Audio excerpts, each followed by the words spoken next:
Hello everyone, আসসালামু আলাইকুম। আমি চলে আসলাম আবারও নতুন আরেকটি ভিডিও নিয়ে আপনাদের মাঝে। আশা করছি যে যেখান থেকে আমার ভিডিওটি দেখছেন আল্লাহর রহমতে সবাই অনেক ভালো আছেন। আলহামদুলিল্লাহ, আপনাদের সকলের দোয়ায় আমরাও ভালো আছি। আজকের ভিডিওটা শুরু করলাম দুপুর থেকে। এই দেখুন শুটকি রান্না করতেছি। আমার খুব ফেভারিট খাবার এটা। শুটকি হলে আমার আর কিছু চলে না। শুটকি দিয়ে আমি এক প্লেট ভাত খেয়ে ফেলতে পারি।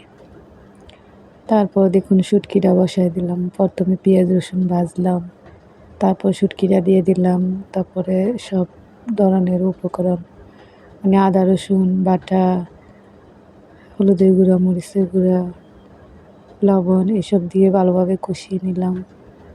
ভালোভাবে কি বাচ্চাটার জন্য অত ভালোভাবে রান্না করতে পারিনি, শর্টকাটভাবে রান্না করছি। এই তো একটু হালকা জলে পানি দিয়ে তারপরে ঢেকে দিলাম। কিছুক্ষণ পর আবার আসলাম, এসে এখন একটু ভাজা জিরা গুঁড়া দিব, দিয়ে কিছুক্ষণ আবার রেখে তারপর নামিয়ে ফেলবো। আর শুটকি কার কার পছন্দ অবশ্যই আমাকে কমেন্টস করে জানাবেন। জানি এটা সবার পছন্দ না, যার পছন্দ তার অনেক পছন্দ, আর যার পছন্দ না তার একেবারেই পছন্দ না। শুটকি আমার হাজব্যান্ড করে থাকলে আমি রান্না করতে পারি না, সেই শুটকির গন্ধ শুনলেই বমি করে। সেজন্য আমি রান্না করলেও ভালোভাবে ঢেকে ঢুকে রাখি, তার সামনে আনি না। কারণ আমার হাজব্যান্ড তো সারাদিন বাসায় থাকেন না, সেই সকালে যায় রাত্রে আসে। তারপর দেখুন উস্তা ভাজি করলাম চিংড়ি মাছ দিয়ে। মাছটা বেশি ভালো ভাজলাম না আমি, উস্তাটাও ভাজা ভাজা করতে হয়, তা না হলে খায় না। পুরা রান্নাটা শেয়ার করতে পারি না বাচ্চাটার জন্য।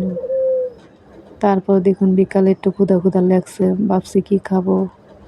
তা ভাবলাম এই বছর তো আম মুড়ি দুধ দিয়ে খাই নেই, তো সব কিছুই ঘরে ছিল, দুধ আম মুড়ি, তাই ভাবলাম এটাই খাই।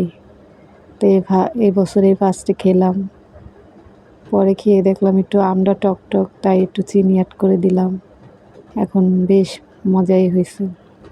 কে কে এভাবে খান আমাকে কমেন্টস করে জানাবেন, আর যারা খান নাই তারা ট্রাই করবেন, দেখবেন সত্যি অনেক মজা।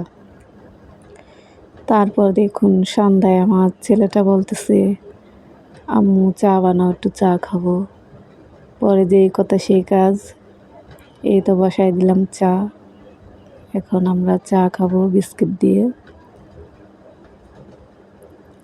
দুধ চা কার পছন্দ অবশ্যই জানাবেন। দেখুন ক্যামেরার দিকে তাকায় আমি চা কোথায় ভিজাই, হাসির কাহিনী। কে কে এরকম করেন আমাকে কমেন্টস করে জানাবেন। মানে আজকের ভিডিওটা এই পর্যন্তই। আল্লাহ হাফেজ।